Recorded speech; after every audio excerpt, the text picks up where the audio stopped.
Bonjour viewers et bienvenue dans Garage Talks, un tout nouveau format. Non, pas si nouveau que ça parce que si tu fais partie des meubles, si tu me suis depuis longtemps, depuis la grande ère TikTok où je faisais une vidéo par jour et où ils me rémunéraient correctement, donc autant dire...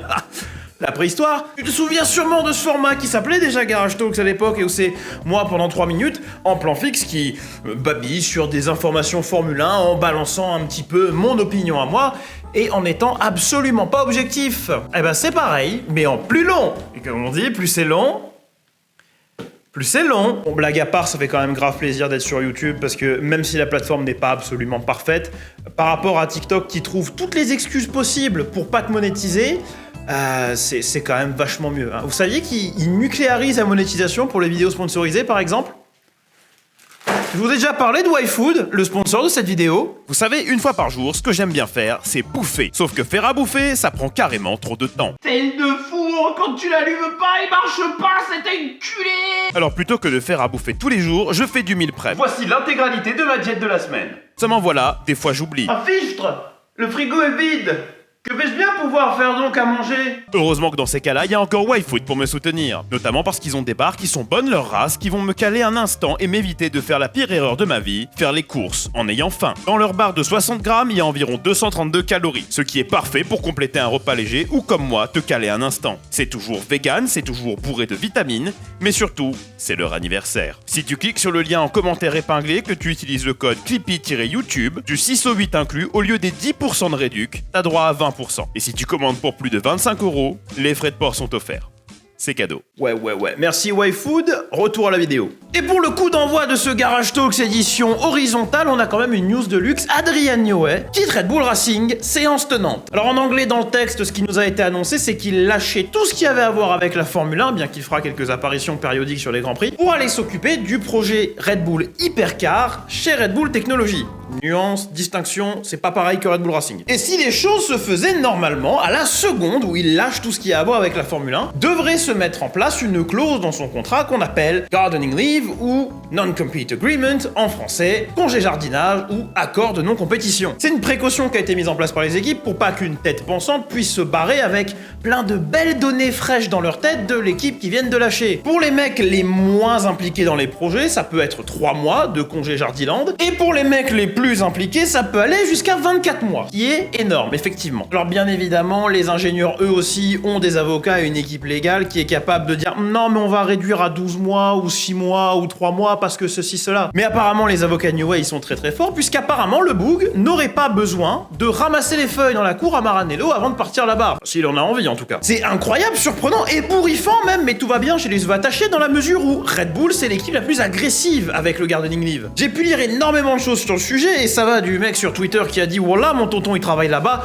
jusqu'à la parution britannique qui cite le mec qui a dit wallah. Donc autant vous dire que de la merde j'en ai lu. Et j'ai vu dans le lot 3 petites théories qui sont pas forcément réelles ou vraisemblables, mais qui, moi, me plaisent. Vous connaissez le fameux adage, cette info me plaît donc elle est vraie ? Voilà, ben là c'est les 3. Juste une side note hein, pour ceux qui sont pas tout à fait au courant de ce qu'est le concept de l'émission. Je suis pas journaliste. Je n'ai aucun devoir d'objectivité envers vous, et les journalistes n'en ont pas non plus d'ailleurs, faites gaffe à ce que vous lisez. Et ce que je fais, en fait, est plus proche du travail de comédien que du travail de journaliste. C'est-à-dire que oui, je me sers d'infos et je les recontextualise pour déblatérer ce que je dis, mais c'est souvent des excuses pour donner mon opinion et faire des vannes. Faites vos recherches. Et ce que je dis là n'est pas valable uniquement pour moi. Dès que quelqu'un vous dit un truc sur internet, sentez-vous libre de questionner ce qu'il vient de dire. C'est comme ça qu'on stimule son esprit critique, d'accord ? Bon, retour à ce que je disais. La première théorie, qui est sûrement la plus vraisemblable du lot, c'est qu'effectivement il n'y a pas de gardening leave, pas juste parce que de gros billets auraient été mis sur la table pour casser cette clause, mais parce qu'il y aurait eu un coup d'ego. On est dans un climat qui sent de plus en plus la grosse beuteux phalangée chez Red Bull. Entre les problèmes de dynamique interne, le fait que la famille Verstappen est en train de menacer pour un oui, pour un non partir dans une autre équipe, et le fait que d'autres têtes pensantes se soient fait pocher par d'autres équipes, on pourrait voir derrière le fait qu'ils aient laissé partir Newey aussi facilement, comme une espèce de défiance, comme une espèce de manière de dire casse-toi, on peut faire sans toi. Alors il est vrai qu'Adrian Newey c'est le visage de l'équipe technique Red Bull, mais Newey il fait pas tout seul. Il y a des gars comme Pierre Waché par exemple, exemple Cocorico qui sont là, qui tiennent la baraque aussi. Et je suis certain que tout légendaire soit New Way, et j'ai un respect infini pour le Boog, il a fait une de mes voitures fictives préférées, et quelques-unes de mes voitures réelles préférées. Je suis certain que Waché aurait appris des trucs à son contact, et que Red Bull pourrait se démerder. Et c'est très certainement ce que pense la direction aussi, s'ils sont aussi confiants que de laisser partir New Way sans gardening leave. La deuxième, c'est une de mes préférées, si de loin la plus complotiste, hein, mais j'aime beaucoup, c'est qu'Adrian Newey se barre bel et bien au premier trimestre 2025 parce qu'il est en gardening leave depuis le début de la saison. En fait, il y aurait une corrélation, potentiellement, hein, dans ce... Suspendez votre incrédulité dans cette diégèse-là. Il y aurait une corrélation entre le début des rumeurs qui disent que New Way voudrait partir et le début de son congé Jardiland. Que grosso merdo, toutes les apparitions qu'il a faites depuis sont une façade. Et que c'est des choses qui auraient été faites pour contenir, pour garder un semblant d'uniformité chez Red Bull. Et pour pas que la sortie de New Way soit associée au scandale de début de saison. Eh oui, mais tu dis ça, mais moi j'associe quand même. Toi peut-être, pas tout le monde va le faire. Et les investisseurs, on va dire les gens financièrement importants à l'intérieur du groupe, seraient peut-être prêts à vendre quelques-unes de leurs parts. Des parts qui sont privées, rappelons que Red Bull, ce n'est pas une compagnie qui est cotée publiquement en bourse. Seraient peut-être plus enclins à vendre des parts si New Way se barrait immédiatement pendant cette énorme controverse. Ce serait peut-être un carnage financier à l'intérieur de l'équipe, et là, c'est peut-être un peu moins le cas. N'étant pas complètement familier avec les ramifications de vente et achat de parts en privé comme ça, je vais pas vous dire « oui, je suis certain que c'est ça », mais c'est une théorie que j'ai trouvée qui me paraît relativement cohérente et vraisemblable, et c'est celle que j'aime le plus.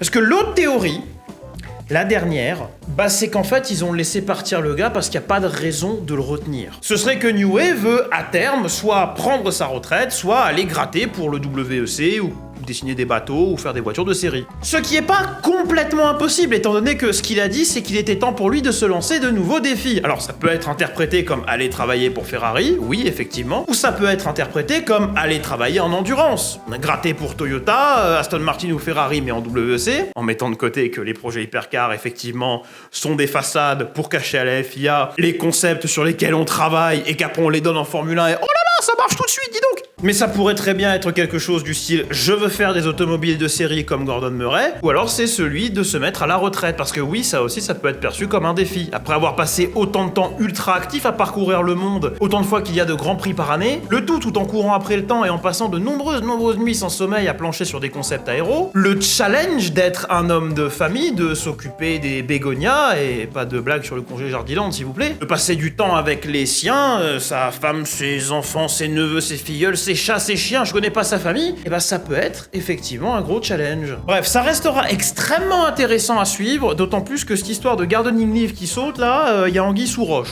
Ou comme je le dis si souvent, baleine sous gravier. Merci beaucoup d'avoir regardé la vidéo jusqu'au bout, c'était Clippy Dagley, vous pouvez me suivre partout, sauf dans la rue, venez sur Twitch, on s'amuse. Le planning des lives est sur le Discord auquel vous pouvez accéder avec le point d'exclamation Discord dans le chat Twitch, malin. Ou alors sinon, le planning est sur Twitter, voilà, si tu préfères, c'est mieux. Désolé pour l'interruption de vidéo et de stream du coup toute la semaine.